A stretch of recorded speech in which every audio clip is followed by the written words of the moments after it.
What's up, everybody? I want to make this video really quick. I should have made it a long time ago, but I'm always like this with these freaking videos. I want to make this video about Tony Ferguson.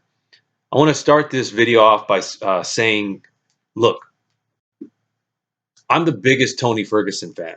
Um, Tony Ferguson is my favorite fighter in the UFC currently. He's my favorite active fighter in the UFC.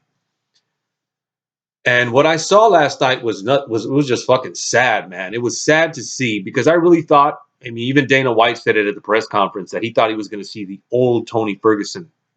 So did I, and I didn't think he was going to run through Oliveira. I actually did not like this matchup when they made it because although it was a great matchup on paper, I don't think these guys should have been fighting each other yet.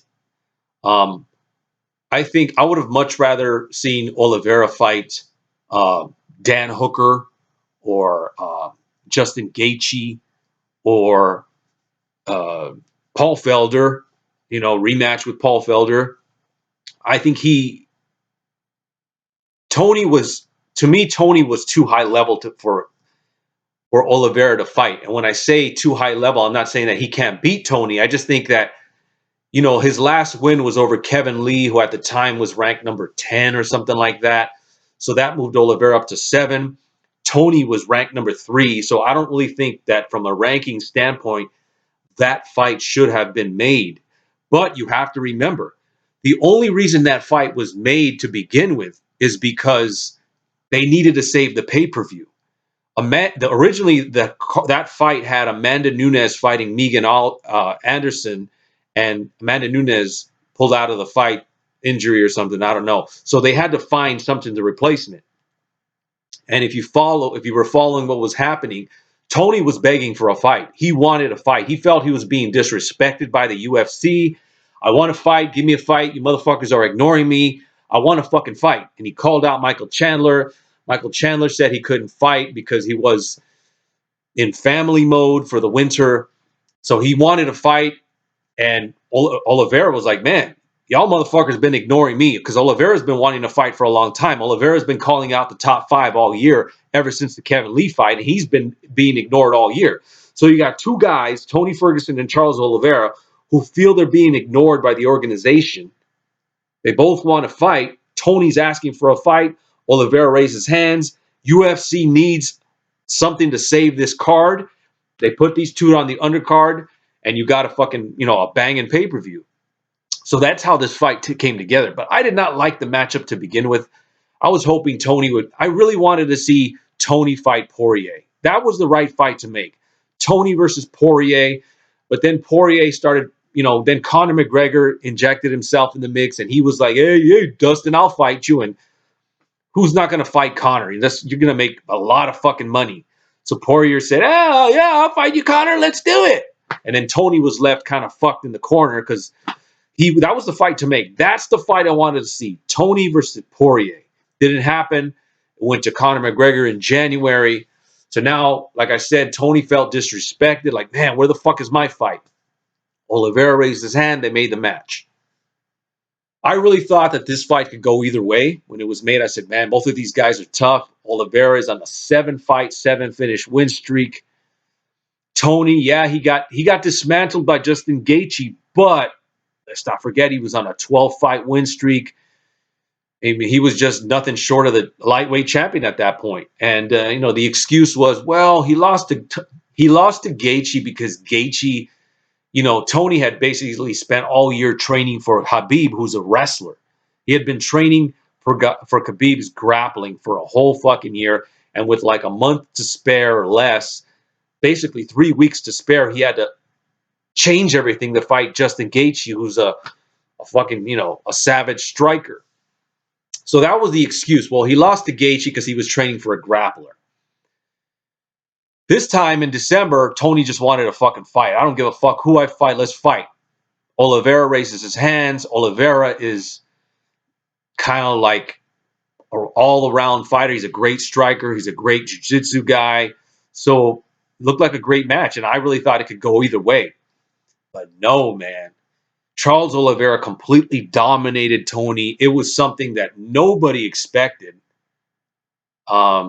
I wanted Tony to win. I thought Tony was going to win. I just thought Tony was just many levels above Charles. But obviously, Charles proved otherwise, man. He's ready for that fight.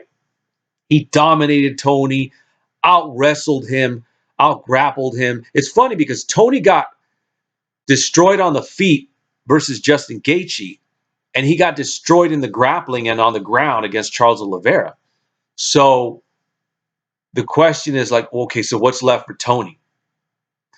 My personal opinion is his run at lightweight is over. It's done. There's nothing left for him at lightweight. The Khabib fight is never going to happen now. If he would have won this fight, especially in convincing fashion, there was rumors that Khabib would have been like, hey, maybe that's the fight to make. My father said this is the fight to make. And maybe Khabib would have said, okay, Tony, I'll fight you now. That was the rumor. And I kind of agreed with that. That would be a possibility. Now Tony has lost 2 in a row on the feet and on the ground to 2 different guys. The Khabib fight is never going to happen, ever. Unless Khabib comes back and fights, 5 or 10 more fights. But that fight is never going to happen now. My opinion, there's no one left for Tony to fight. Who's he going to fight?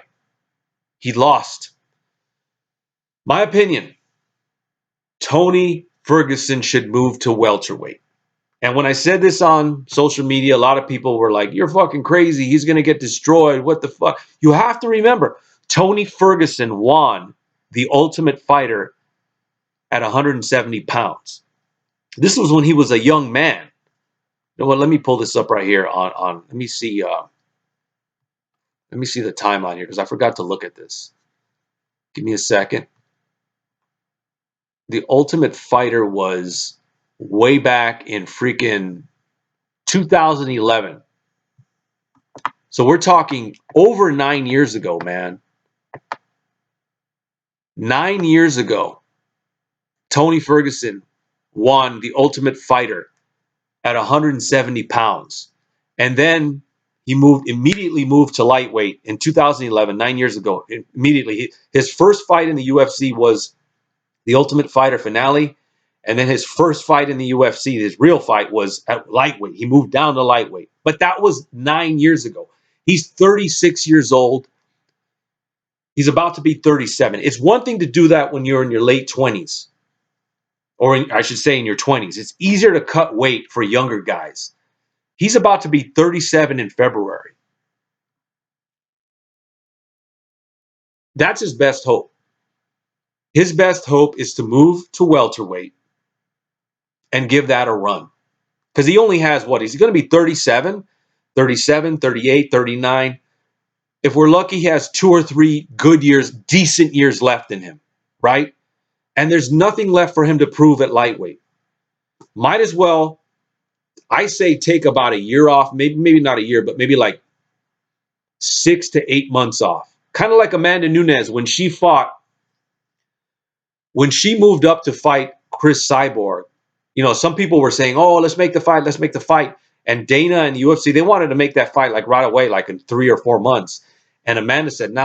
I need time. I need time to put on the weight, put on the size. And that fight was made about 7 months later. I think the same thing should be done for Tony. The fight was in December. It just happened. Take about 6 to 8 months. Take some time off to just chill. And I know Tony Ferguson chilling is kind of not going to happen, but just take a time.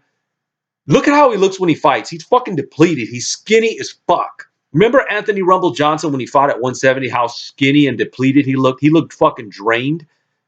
That's how Tony looks now. He looks like he's fucking starving himself. It's not good for a guy in your late 30s to be starving yourself. So I think the best option, move to welterweight. Start off with a guy like the names I came up. Well, first of all, before I talk about that, let's talk about other people who did it. I'm thinking about RDA. RDA moved from lightweight to welterweight. He had some success there. Cowboy Cerrone moved from lightweight to welterweight. He had some success there. Anthony Pettis moved from lightweight to welterweight. Had some success there.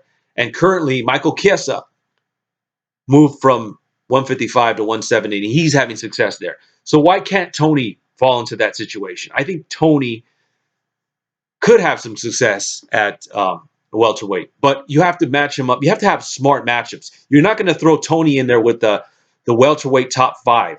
I wouldn't even put him with the top 10, not yet. Let's throw him in there with a couple guys and see how he does. A matchup I think would be fireworks for Tony Ferguson at welterweight that everybody would love to see. Nate Diaz. Can you imagine Tony Ferguson versus Nate Diaz at welterweight? How fucking, that would be bananas. A big fucking 170-pound Tony Ferguson versus Nate Diaz. If Conor could do it, Tony could do it. So I love that matchup. Tony Ferguson versus Nate Diaz at welterweight. Another good fight for him at welterweight, I think, would be Robbie Lawler. Robbie Lawler is the only ranked guy that I would put him up against. I wouldn't put him up against any other ranked guy. The reason I choose Robbie Lawler is because Robbie Lawler is an older guy. They're basically the same age. I think Robbie Lawler is like a year, 2 years older than Tony. So they're about the same age. Robbie Lawler is not a big, tall dude. I think that's a decent matchup. I think another good matchup would be like Nico Price. Let me check this. I think Nico Price would be a pretty cool matchup. Remember, Cowboy just fought Nico, and Cowboy, hung in there with him. I think that fight was a draw. A lot of people think Nico won that fight, but still, it was a draw. So that means Cowboy was competitive. If Cowboy was competitive with Nico, you don't think Tony Ferguson could be competitive with him? That's a good fight. Nico's not ranked. You know what? It would be another interesting fight for Tony, although I think it's too much for him right now. But another interesting fight for Tony at welterweight is Cowboy Oliveira. Imagine, he just fought Charles Oliveira. Imagine Tony versus Cowboy Oliveira. That would be bananas. Cowboy, I think Cowboy's a little too much for him right now, but think about it, man. Nate Diaz, freaking Nico Price, and Robbie Lawler. Start him off with one, or Cowboy Oliveira. Start him off with one of those 4 guys. I would take Cowboy Oliveira out of there, but Nico Price, Nate Diaz, or Robbie Lawler. Start Tony off there. If he wins those, then maybe one of the other guys. And if he wins it, then you give him a ranked guy. And that's how you redevelop a guy.